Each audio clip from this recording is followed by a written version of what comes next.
Assalamualaikum warahmatullahi wabarakatuh. Perkenalkan, nama saya Dandi Mulyana, mahasiswa Fakultas Hukum Universitas Subang semester 3 dengan NPM C1A210402. Pada pertemuan kali ini saya akan membahas salah satu organisasi internasional yang ada di dunia, yaitu mengenai ISO.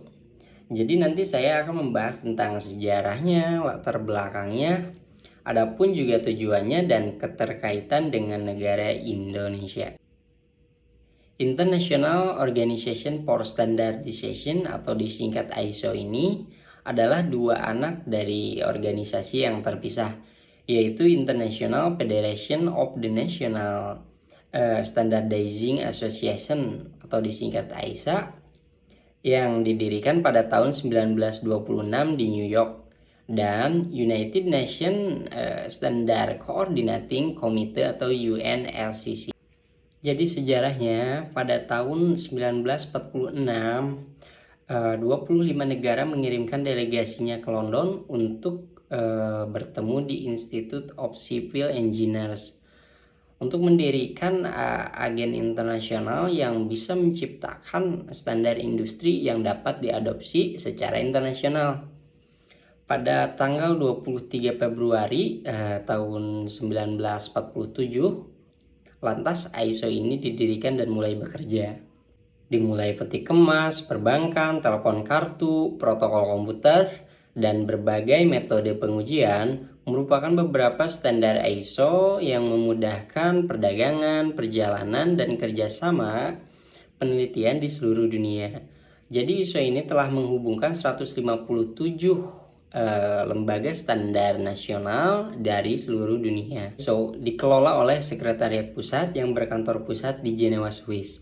ISO ini merupakan lembaga non-pemerintah, meskipun banyak lembaga yang berpartisipasi adalah lembaga pemerintah dengan yang lainnya yaitu swasta.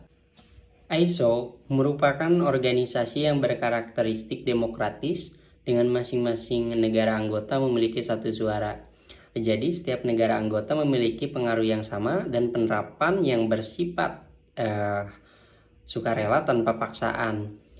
Itu sebabnya mengapa ISO ini tidak memiliki kewenangan atau yurisdiksi untuk menegakkan standar yang ditetapkan.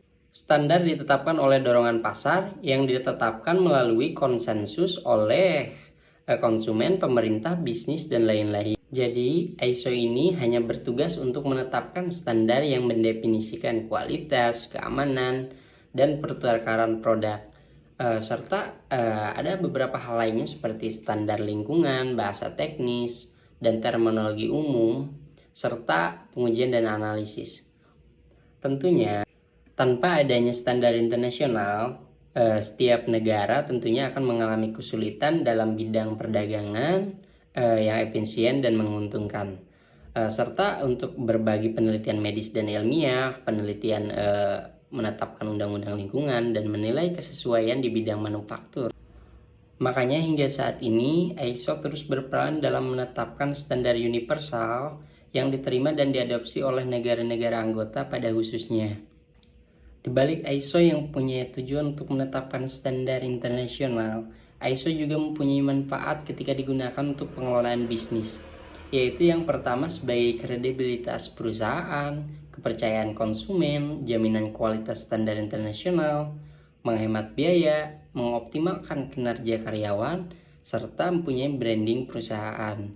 Adapun keterkaitan ISO dengan negara Indonesia sendiri adalah sebagai percepatan pembangunan nasional standarisasi tentunya. Sebagai salah satu unsur penunjang dalam pembangunan, tentunya sangat penting dalam upaya optimalisasi pendayagunaan sumber daya dalam kemampuan efisiensi produksi dan produktivitas. Saya kira cukup sekian materi yang ingin saya sampaikan mengenai organisasi internasional ini. Semoga bisa bermanfaat bagi kita semua. Mohon maaf bila ada salah-salah kata. Saya pamit undur diri. Wassalamualaikum warahmatullahi wabarakatuh.